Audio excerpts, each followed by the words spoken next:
Alhamdulillahirabbil alamin, wassalatu wassalamu ala asyrafil anbiya'i wal mursalin wa ala alihi wa ashabihi rasulillahi ajmain. Terima kasih kepada ibu-ibu guru SDN 05 Perantaro yang telah berkenan hadir pada hari ini untuk memenuhi acara menyebarkan pemahaman, pengalaman dan budaya positif.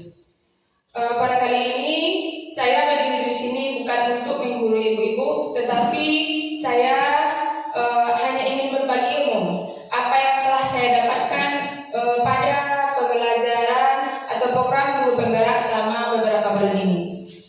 Salah satunya yaitu menyebarkan pemahaman dan pengalaman budaya positif.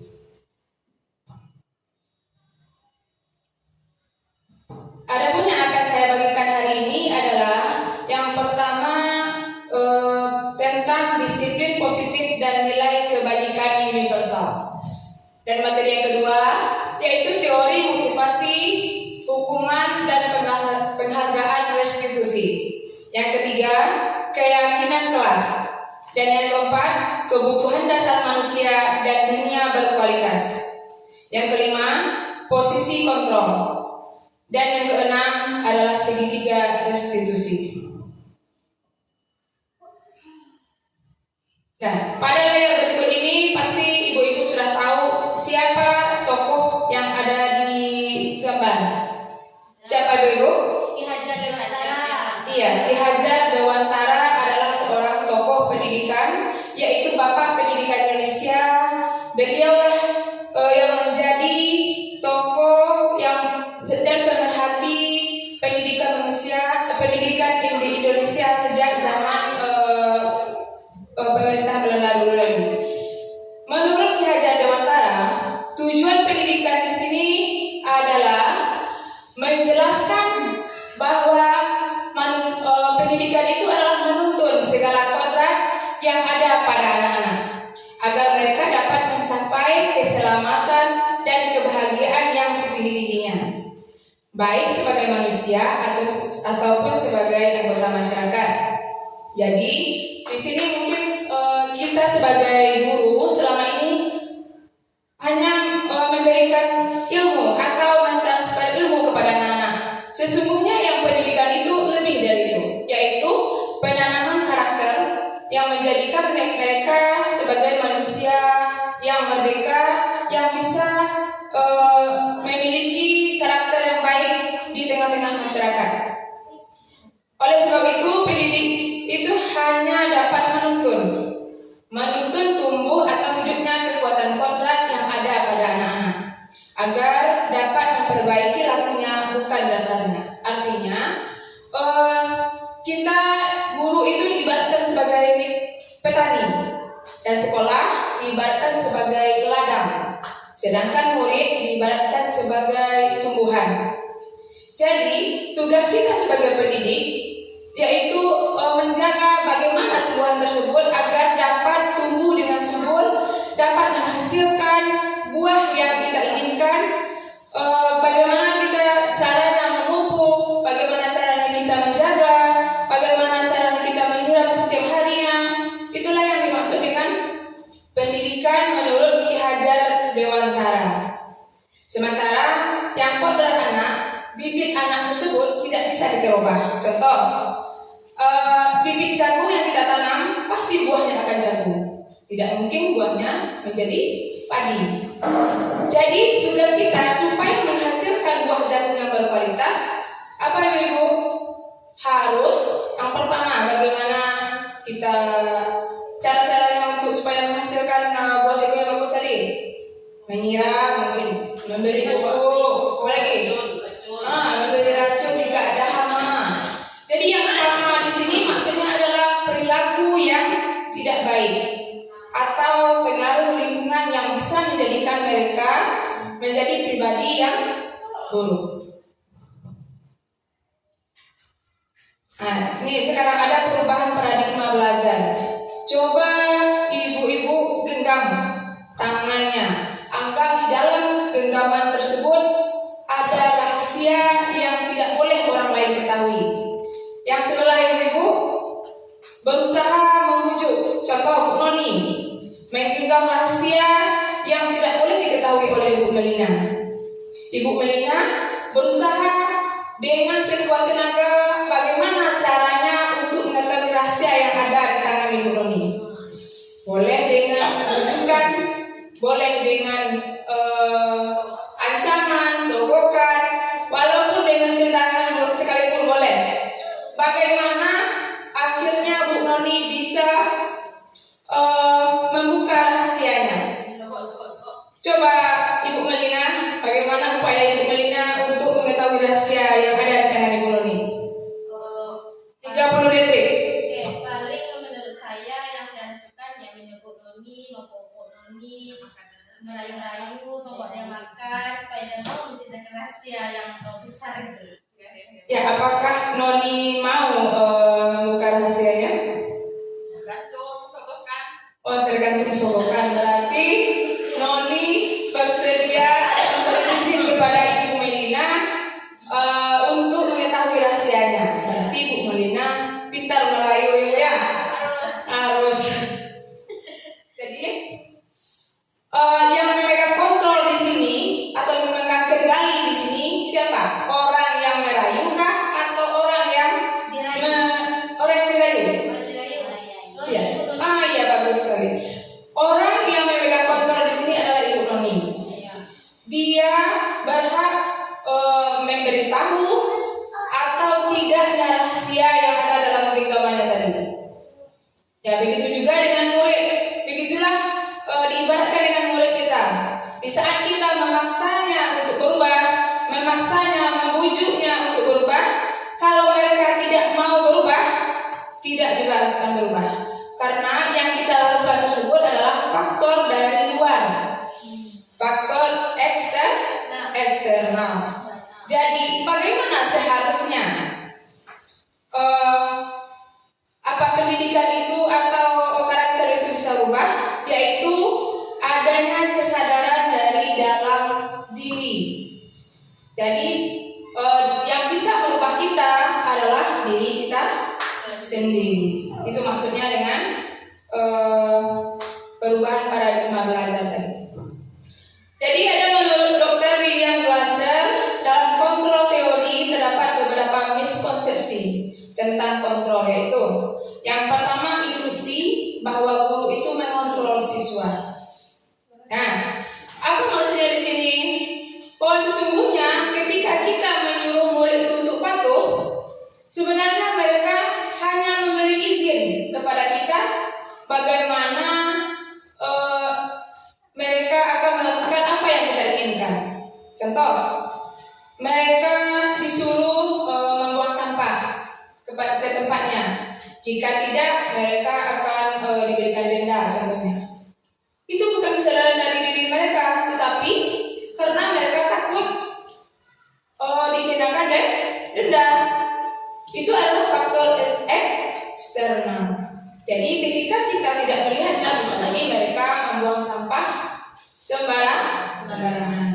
Nah, yang kedua, ilusi bahwa semua penguatan positif itu efektif dan bermanfaat. Apa maksudnya di sini?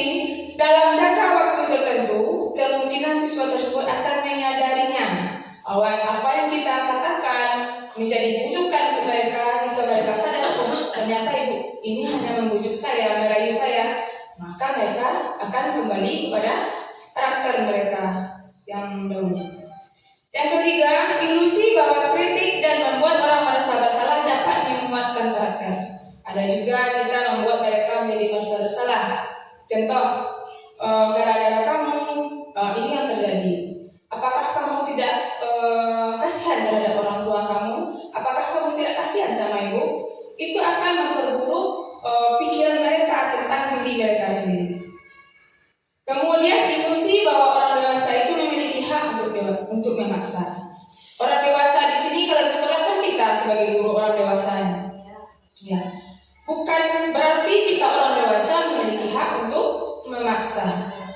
Karena dengan memaksa anak-anak tersebut bisa menjadi dendam atau mungkin dongkol terhadap apa yang kita katakan. Nah, itulah menurut William Glasser. Nah, di sini ada disiplin positif. Kalau bicara masalah sangat menarik menurut kita, karena disiplin ini sangat berhubungan erat dengan keadaan kita di sekolah. Kira-kira apa yang terlintas dalam pikiran Bapak Ibu ketika mendengar kata disiplin? Mungkin ada peraturan, ada hukuman, ada pujian, ada penghargaan.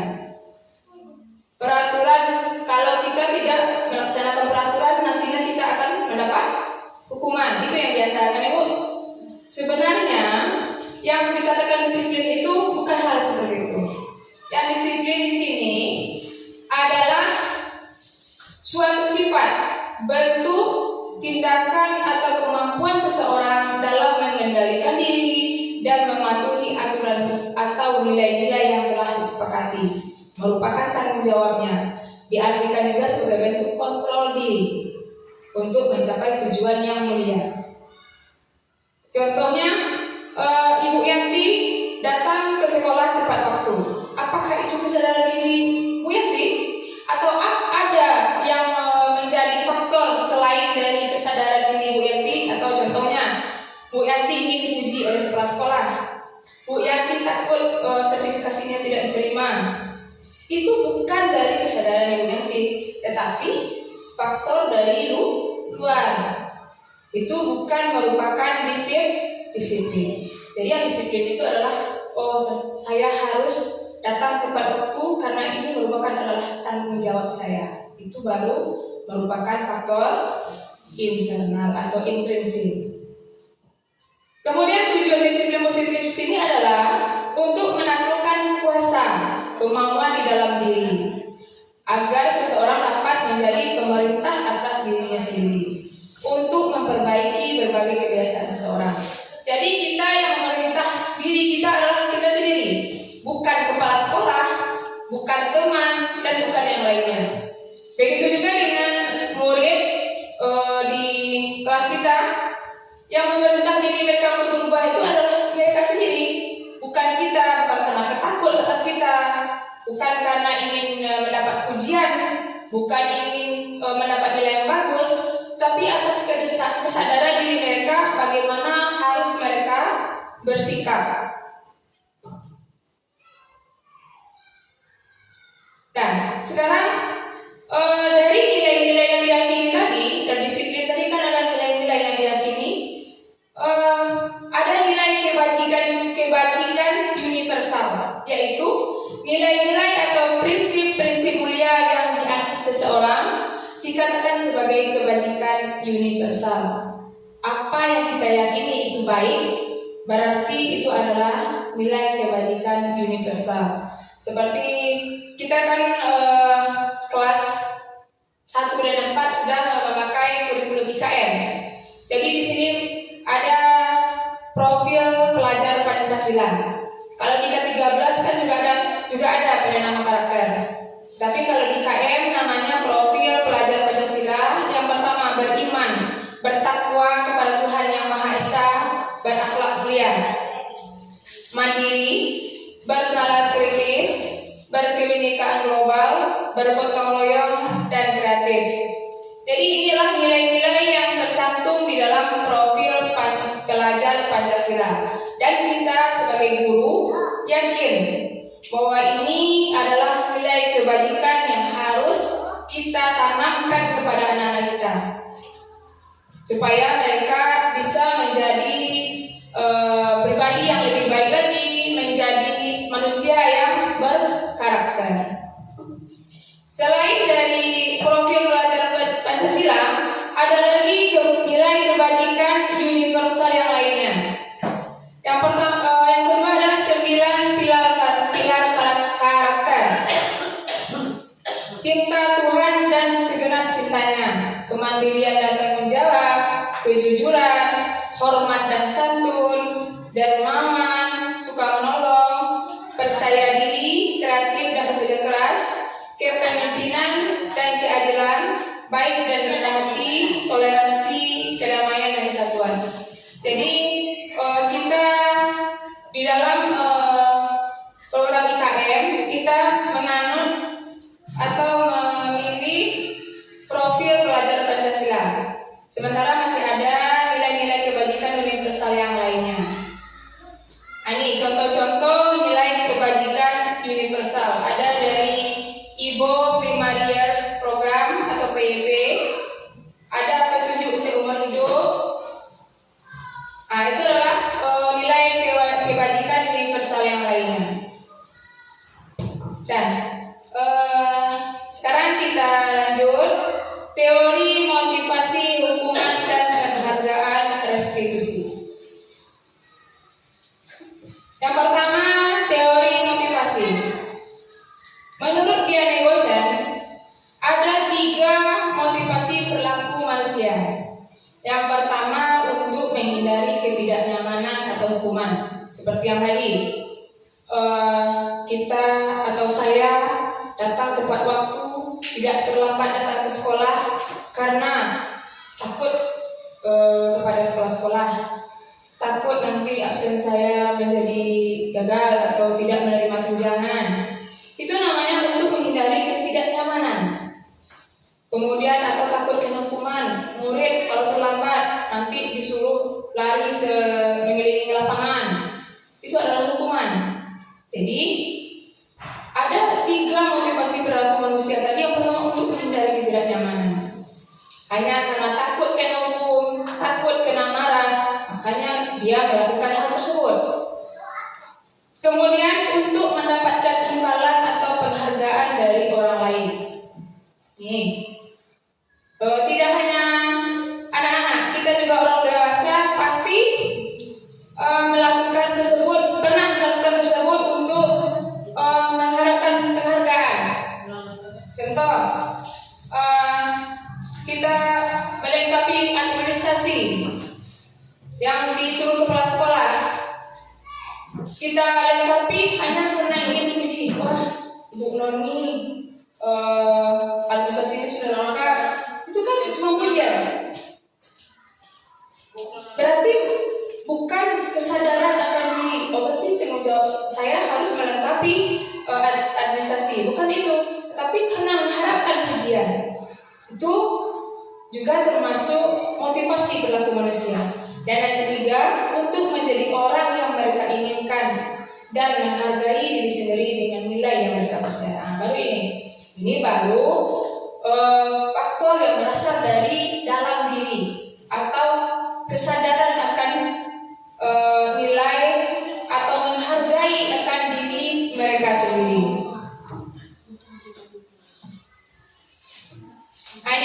Ini perbedaan antara hukuman, penghargaan, dan restitusi. Kira-kira Ibu pernah mendengar apa itu restitusi?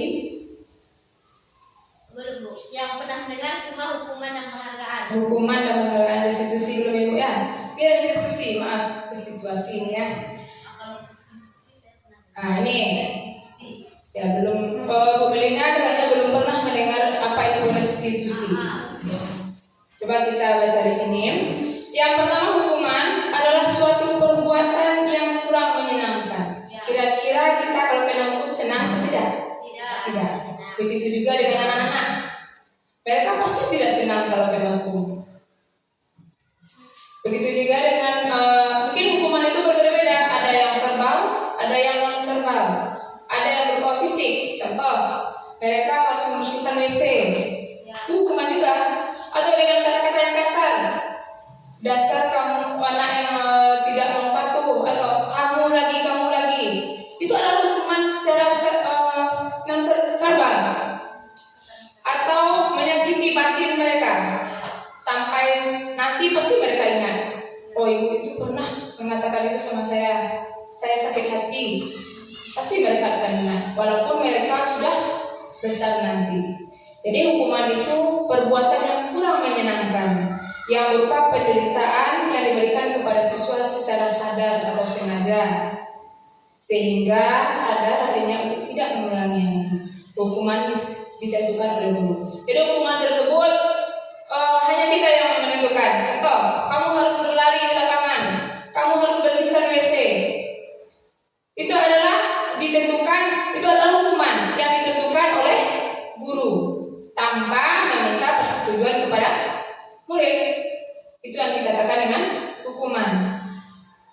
Kemudian konsekuensi. Konsekuensi adalah suatu kesepakatan, seperangkat tanggung jawab dan norma-norma yang dipatuhi agar terhindar dari kerugian yang negatif. Konsekuensi di sini bisa kita membuat kesepakatan di dalam kelas kalau biasanya tidak menyakiti atau ada kesepakatan antara guru dan murid. Contohnya, kalau kamu terlambat, konsekuensinya apa? Tidak menyakiti.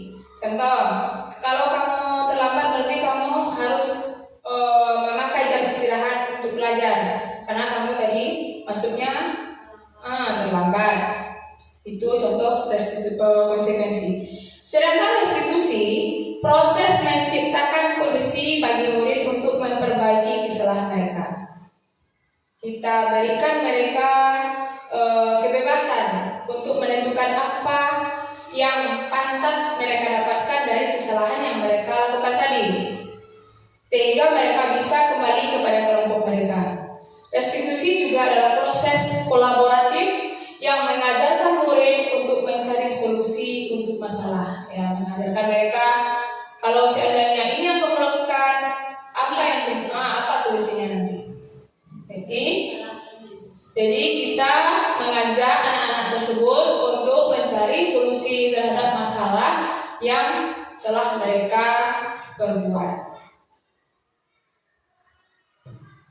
Nah, ini hukuman dan konsekuensi itu ada bedanya.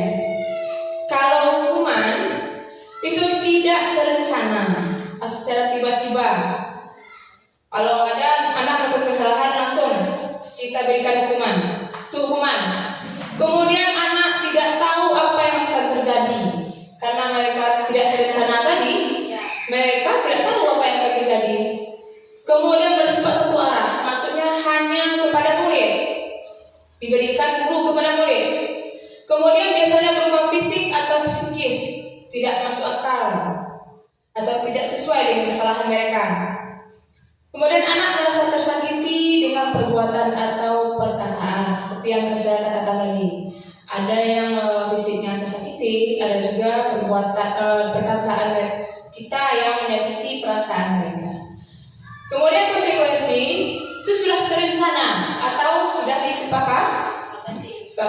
Biasanya dibuat oleh guru dan murid, itu berdasarkan kesepakatan. Mereka sudah mengetahui akibat jikalau melanggar karena sudah kita sepakati, jadi mereka tahu apa yang akan mereka terima nantinya. Kemudian ketidaknyamanan yang jangka waktunya pendek. Kalau hukuman berarti kan tidak nyaman, memang tidak nyaman juga. Kalau di konsekuensi ini tidak nyaman, jangka waktunya pendek, tidak terlalu panjang. Kalau dihukum pasti panjang waktunya karena mereka membekas di hati mereka dalam waktu yang lama. Kalau konsekuensi mungkin saat itu mereka kesal, mungkin nantinya tidak lagi karena tidak terlalu terluka. Kemudian karena juga sudah disepakati bersama. Iya, betul sekali Bu Melina, karena sudah mereka sepakati dengan kita apa yang akan mereka terima. Konsekuensi diberikan berdasarkan data yang dapat diukur. Misal, kalau sekali kamu berbuat ini, Ibu maafkan, contoh. Kedua kali mungkin ada lagi yang akan diterima berdasarkan kesepakatan yang kita sepakati bersama. Jadi tidak langsung memberikan atas kesalahan mereka langsung tiba-tiba kita memberikan hukuman, bukan itu. Nah, itu adalah beda antara hukuman dan konsekuensi. Bu, boleh tanya Bu? Ya, Konsekuensi itu berarti kan ada ya? Karena dari caranya dia harus sepakat. Ya. Kalau konsekuensi masih dilakukan, dilaksanakan. Tadi kan harus sepakat. Misalnya waktu bicara disuat, karena kesepakatannya kalau baik dari awal-awalnya. Jadi saya yang melanggar apapun hukumannya nanti kan harus sepakat kan ada masalah. Tapi tentukan hukumannya. tidak masalah. Memang dari awalnya tapi sepakat tadi itu dari kesepakatan itu lah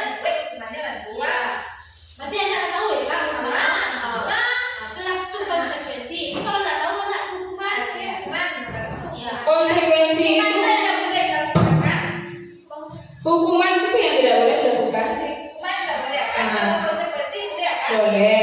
Cuman lebih konsekuensi itu kan sudah disepakati, boleh. Tapi yang lebih baik dari itu ada lagi Bu, yaitu namanya restitusi. Ya, seperti Bu Epa menanyakan konsekuensi apakah boleh dilakukan Bu? Ya boleh, boleh selama kesepakatan itu tidak terlalu berlebihan atau masih dalam hal yang wajar atau yang sudah mereka sepakati atau kita sepakati bersama dengan anak, boleh. Cuman di sini, ini di sini ada teori motivasi cuma penghargaan restitusi. Kak, pada keset kan bisa? Mau baca kan? Nggak bisa Di Kak. dari sini Di itu Kak, di laptop. dari laptop. Nah, itu baca. Orang itu ya dikasih dulu. Iya, di sini. Kalau hukuman itu termasuk identitas gagal, itu makanya tidak baik untuk dilakukan. Kalau ini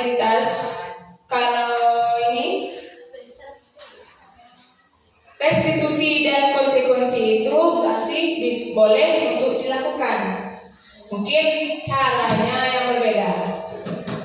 Tapi dibandingkan dengan konsekuensi, mungkin lebih anak-anak tersebut lebih luas, lebih bisa untuk menghargai diri mereka, lebih bisa untuk mencari solusi dengan apa yang mereka lakukan. Kalau di konsekuensi kan kita kadang-kadang kita yang kalau ini hukumannya bagaimana? Kalau di restitusi kita yang menanyakan, kira-kira kalau seandainya kamu ini yang kamu lakukan, apa yang sebaiknya kamu lakukan nanti? Kita berikan dia kebebasan untuk mencari solusi terhadap masalah yang telah mereka lakukan. Itu bedanya konsekuensi dengan restitusi. Jadi kalau hukuman itu termasuk kepada identitas gagal. Masuk karena di sini mereka tersakiti baik secara lahir ataupun batin mereka. Maaf ibu ini bacanya kurang jelas. Ini perbedaan antara hukuman, konsekuensi dan restitusi. Mungkin dari kata-kata pun berbeda. Contoh, kalau hukuman seperti ancaman, awas kalau kamu lakukan lagi, ibu akan seperti ini. Itu contoh hukuman. Tapi kalau konsekuensi, seandainya kamu lakukan lagi, apa yang akan kamu terima? Kamu sudah tahu berdasarkan kesepakatan yang sudah kita buat. Itu konsekuensi. Kalau di restitusi, kira-kira kalau ini kesalahan kamu, apa yang akan kamu lakukan untuk menebus kesalahan kamu? Itu beda dari kata-kata antara hukuman, restitusi, dan konsekuensi. Mungkin lagi hukuman dengan cara membentak, melotot, bahkan menghardik dengan suara yang keras. Kalau konsekuensi bisa dengan cara yang tegas, mungkin tegas, tidak dengan membentak. Tapi kalau restitusi dengan cara berdiskusi dengan anak, mencari apa kesalahan mereka, membawa mereka untuk mencari solusi. Itu bedanya antara restitusi, hukuman, dan konsekuensi.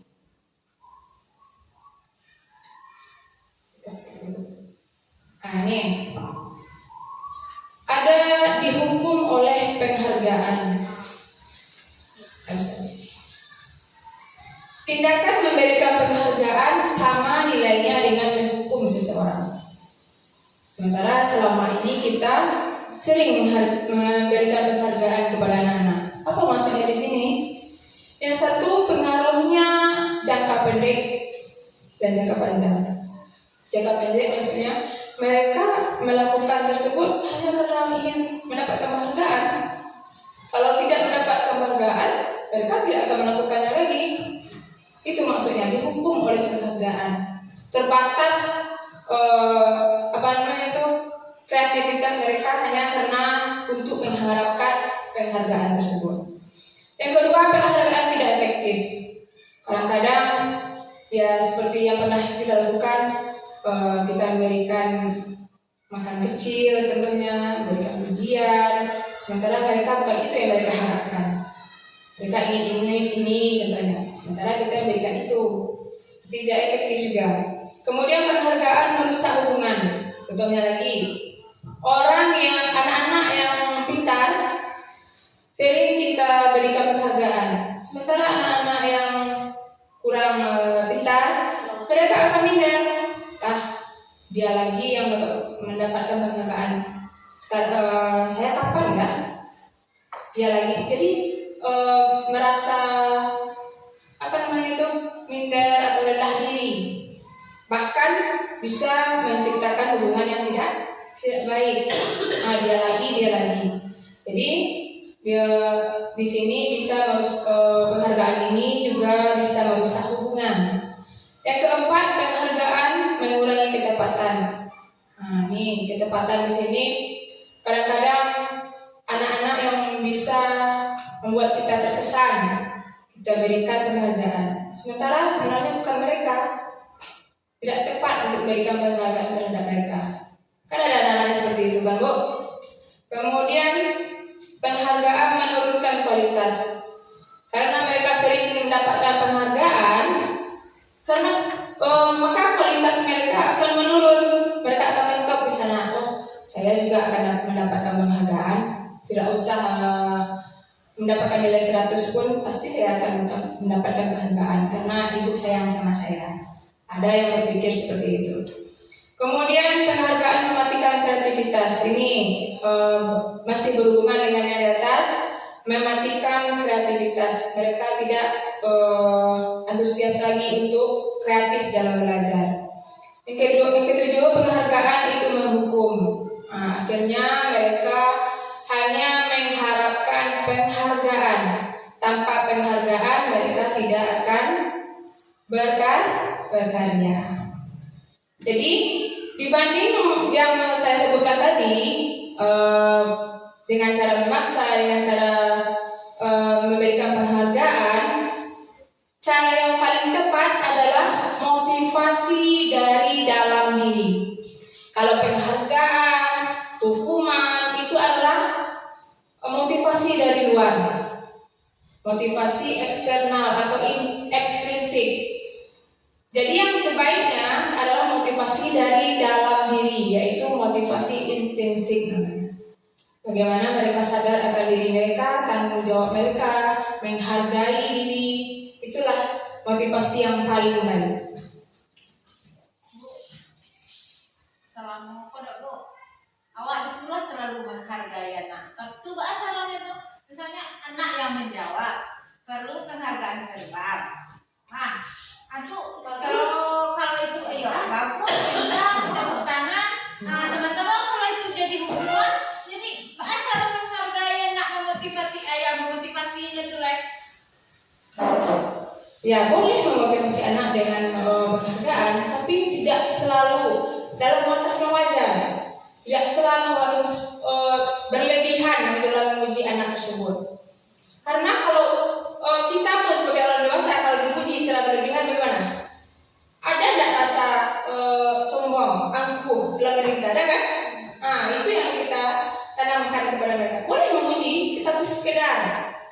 Kadang-kadang ada yang tak patut dipuji atau diberi penghargaan, dilebihkan penghargaannya. Itu maksudnya, Bu. Bukan tidak boleh memberikan penghargaan, boleh, tapi dalam batas yang wajar, sesuai dengan porsinya.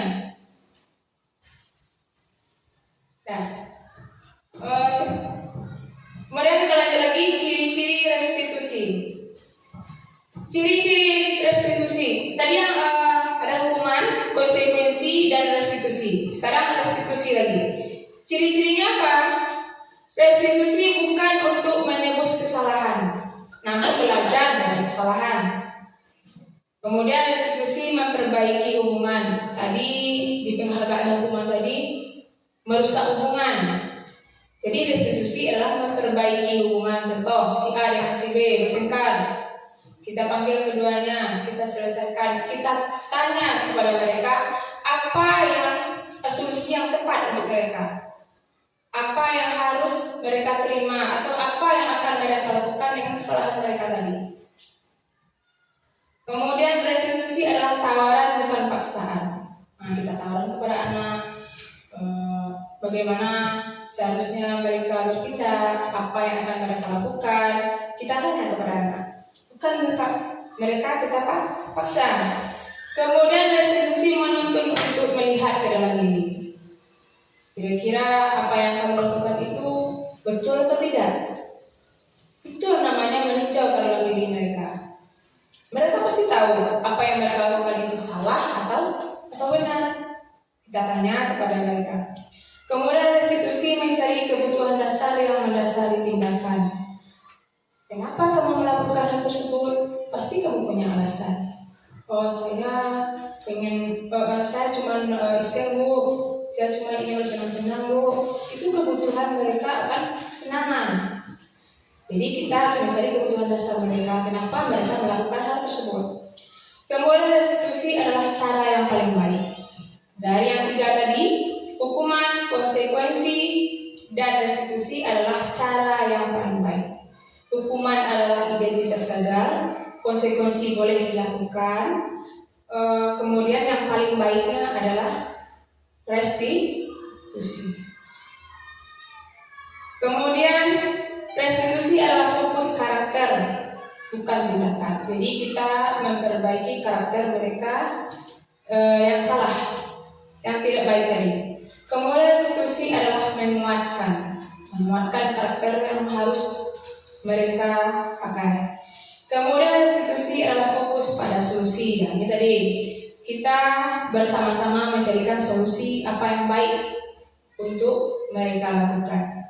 Kemudian restitusi adalah mengembalikan murid yang berbuat salah kepada kelompoknya. Biasanya kalau murid yang berbuat salah itu kan bisa jadi mereka dikucilkan dari teman-temannya, atau mereka teman-teman yang lain tidak suka dengan diri mereka. Kemudian dengan cara restitusi kita kembalikan mereka kepada kelompok mereka supaya mereka nyaman lagi bersama teman-teman yang lain.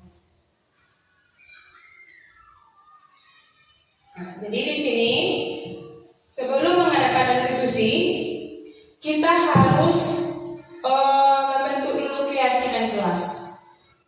Ibu pasti sudah pernah mendengar keyakinan kelas. Hampir sama dengan peraturan kelas, tapi bahasanya di sini adalah keyakinan kelas yang sudah kita sepakati di dalam kelas. Di sini ada proses yang harus kita jalani untuk membuat keyakinan kelas. Jadi apa itu keyakinan kelas?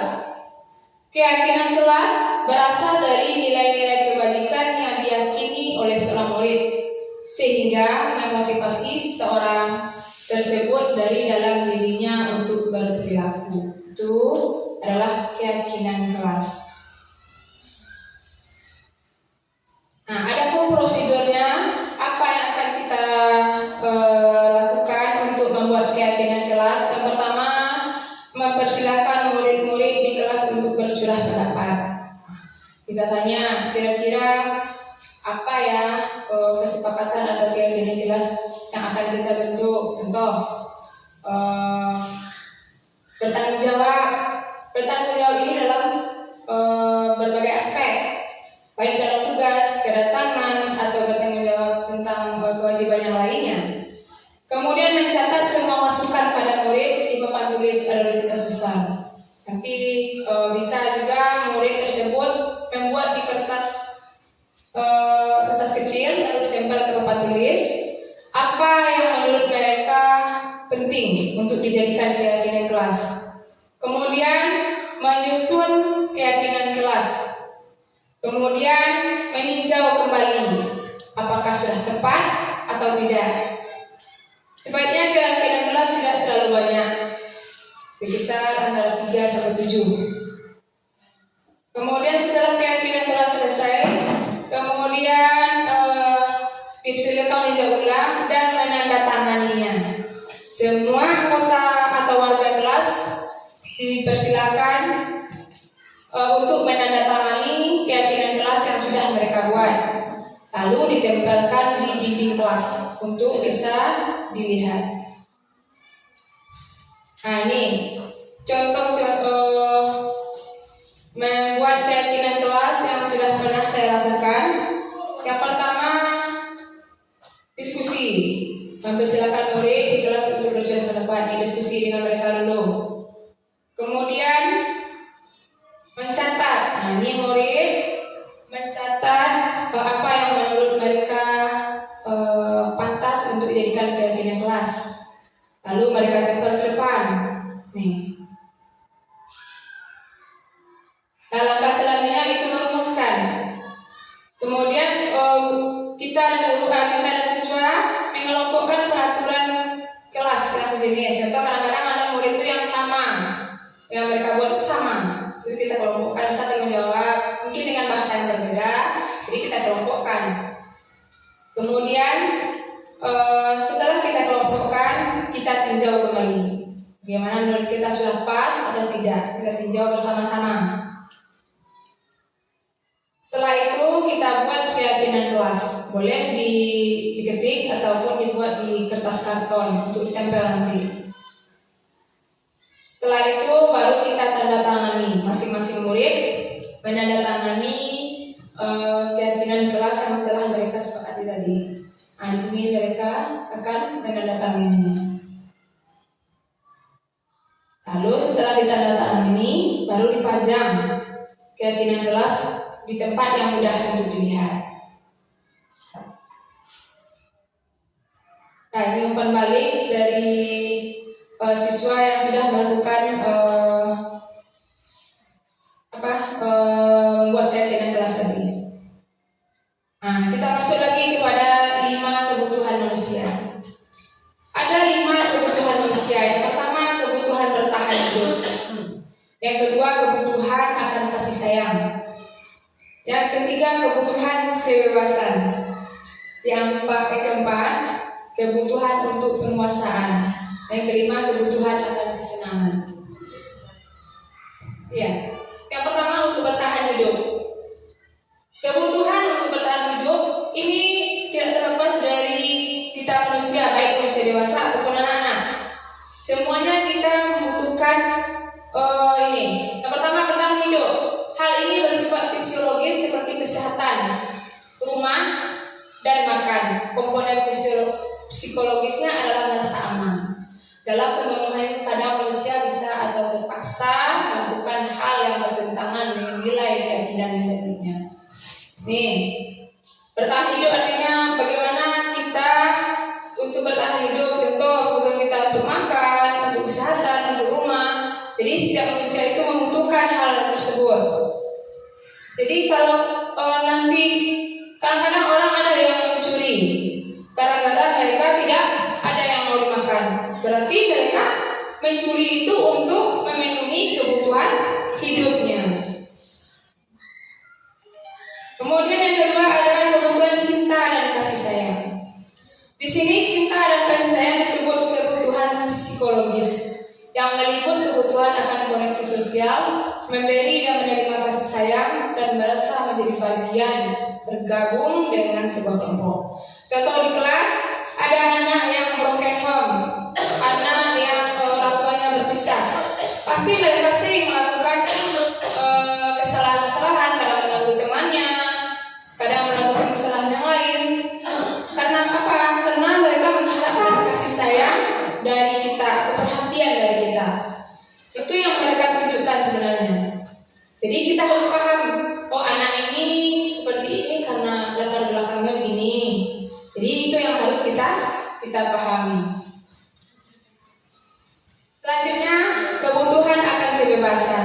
Dalam hal ini yang dibutuhkan adalah kemandirian, memiliki pilihan untuk mengatur hidupnya sendiri. Pada anak-anak biasanya ingin banyak bergerak, mengetahui hal-hal yang baru, dan tidak ingin mempengaruhi orang lain. Kebebasan di sini kan di kelas, anak-anak tersebut bebas ingin mereka olahraga, pastilah jam olahraga mereka sangat senang. Karena apa? Mereka senang akan kebebasan, bebas berlari, melakukan hal yang mereka mau.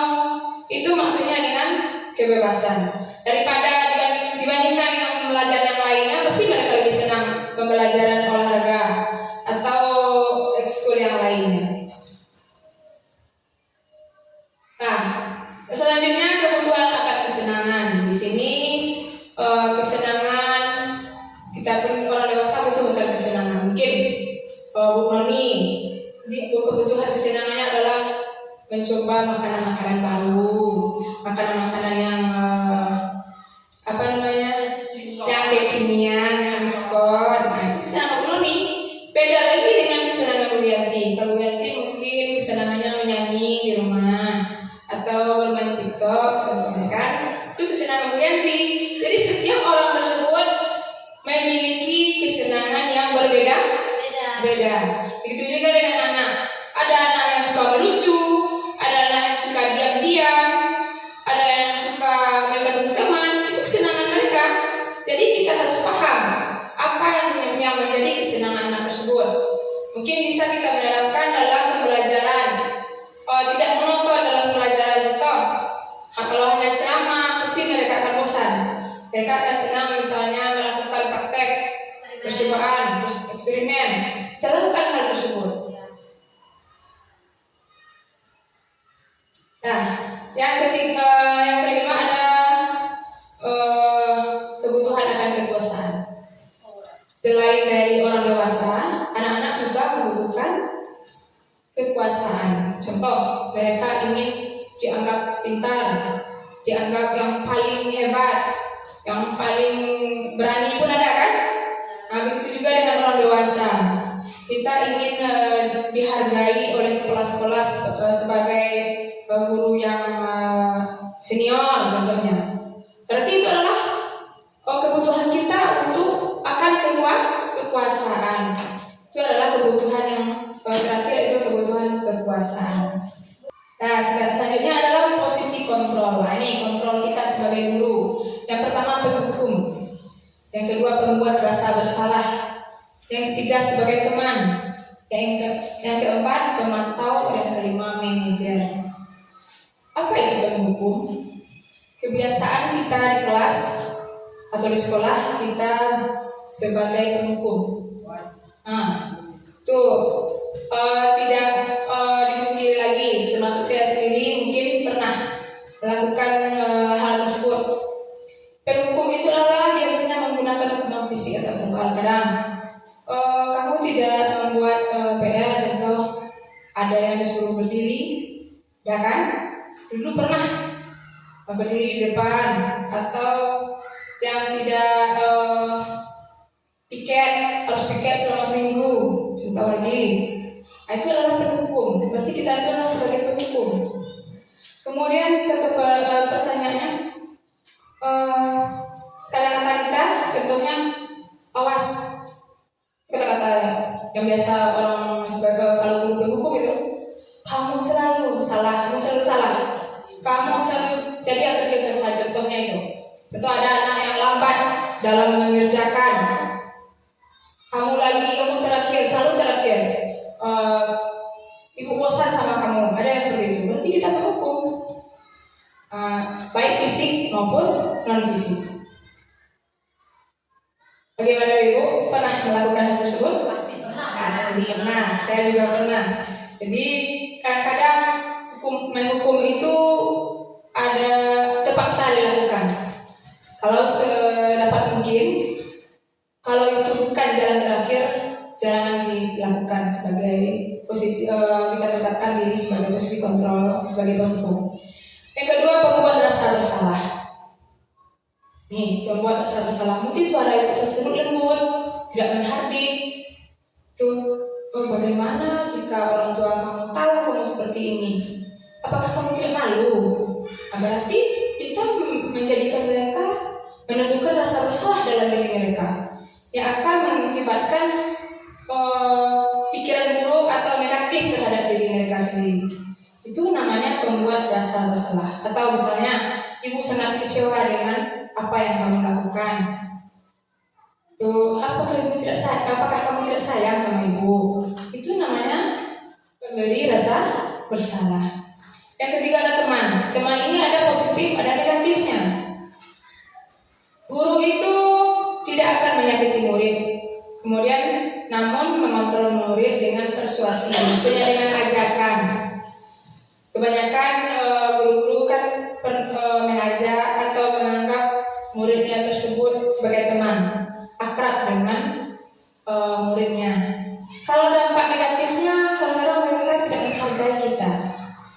menganggap kita itu sama dengan mereka, tidak ada rasa segan dengan kita. Tapi dampak positifnya kita bisa dewasa dengan mengajak mereka untuk melakukan hal-hal yang baik, atau apapun yang kita bicarakan itu jadi nyambung. Itu dampak positifnya. Kemudian ada contoh-contoh perkataannya, ayolah bantu ibu ya. Itu kata-kata dari seorang teman kepada temannya. Kemudian ada pemantau. Pemantau ini berdasarkan peraturan dan konsekuensi. Contohnya peraturannya apa? Sama dengan memberikan konsekuensi tadi. Dari kesalahan kamu tadi, kira-kira apa ya yang pernah kita sepakati? Nah, itu pemantauan itu. Kemudian mungkin sudah berapa kali kamu lakukan, berarti kamu akan mendapatkan ini. Itu berdasarkan data yang kita karena kita data dia sudah tidak mau BPR sekian kali, itu kita pantau. Berarti kita jadi kontrol kita sebagai pemantau. Dan yang kelima ada manajer. Nah, ini yang paling baik di antara 5 posisi kontrol tersebut, yaitu guru berbuat bersama murid. Mempersilahkan murid bertanggung jawab atas pelakunya. Jadi untuk mengadakan restitusi tadi, kita harus berada di posisi kontrol manajer, mengajak mereka atau mempersilahkan mereka bertanggung jawab dengan apa yang mereka lakukan. Contohnya, apa yang kita yakini, kemudian jika kamu meyakininya bagaimana lagi? Itu adalah kata-kata dari posisi kontrol manajer. Jadi dari 5 posisi kontrol ini ada semuanya di sekolah kita, pasti ada. Kemudian yang paling baiknya adalah menjadi manajer. Nah ini dari kontrol manajer tadi ada kita lakukan segitiga restitusi. Nah, adapun tujuannya adalah menstabilkan identitas. Menstabilkan identitas, mengubah identitas anak yang gagal menjadi sukses. Misal mereka terlambat, supaya mereka tidak terlambat lagi, apa yang kita lakukan? Itu contoh kata-katanya, tidak ada manusia yang sempurna. Kita kembalikan identitas mereka. Berarti mereka tidak merasa terpuruk dengan kesalahan mereka tersebut. Kemudian validasi tindakan. Maka yang kedua, validasi tindakan. Tujuannya memenuhi kebutuhan dasar. Kalau kita mengetahui kebutuhan dasar apa yang mendasari sebuah tindakan, baru bisa kita menemukan cara-cara efektif apa yang harus kita lakukan. Yang ketiga, menanyakan keyakinan kepada mereka. Kalau kamu berbuat ini, apakah sesuai dengan keyakinan kelas? Ini berhubungan dengan keyakinan kelas tadi. Apakah sesuai dengan keyakinan kelas yang pernah kita sepakati? Tidak, Bu. Jadi kalau kamu berbuat ini, jadi keyakinan kelas apa yang telah kamu langgar? Nah, itu contoh-contoh mereka terlambat. Berarti mereka melanggar keyakinan kelas disiplin. Berarti kita kembalikan lagi ke keyakinan kelas. Jadi materi yang dari awal sampai akhir ini saling berhubungan.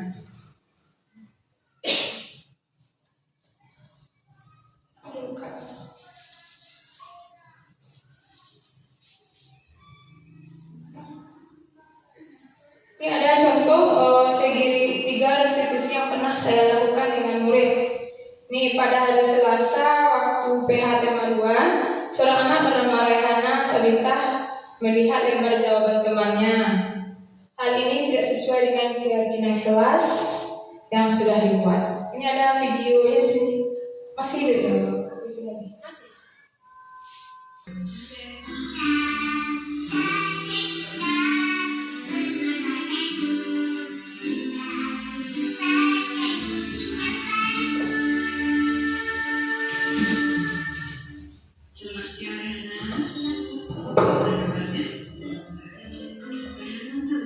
Alasan ibu pergi ke luar negeri?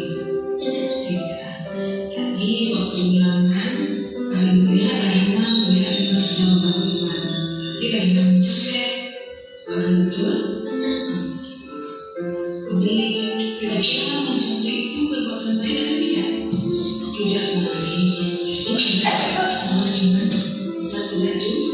tidak tertutup. Di sini ibu tidak akan mencuri siapa yang benar dan siapa yang salah, karena setiap manusia pernah melakukan kesalahan. Dan karena itu, di sini ibu hanya membantu Rayana supaya tidak mencintai Tuhan. Rayana pasti punya alasan kenapa Rayana tadi melihat dan mencoba Tuhan. Bersenang cerita sama ibu, kenapa Rayana tidak belajar dari Tuhan. Rayana tidak belajar karena kejujuran atau karena menurut tidak apa alasannya. Jadi karena berisi akhirnya Rayana tidak belajar, dan setelah itu Rayana tidak bisa menjawab soal. Nah, Rayana masih apa judulnya?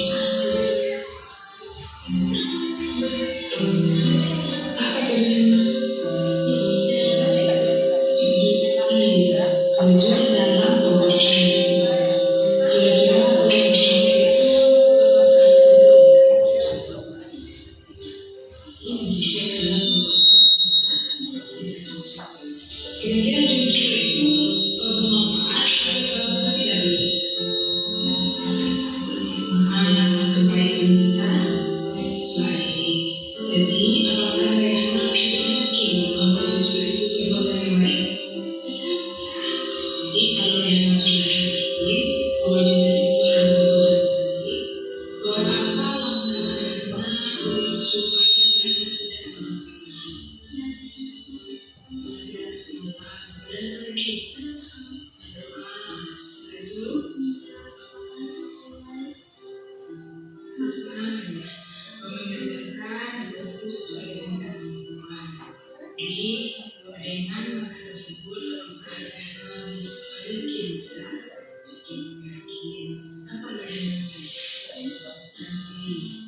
Jadi mudah-mudahan Rayana bisa menjadi pribadi yang lebih jujur, menjadi anak yang solehah, dan mudah-mudahan nantinya menjadi anak yang sukses. Terima kasih Rayana.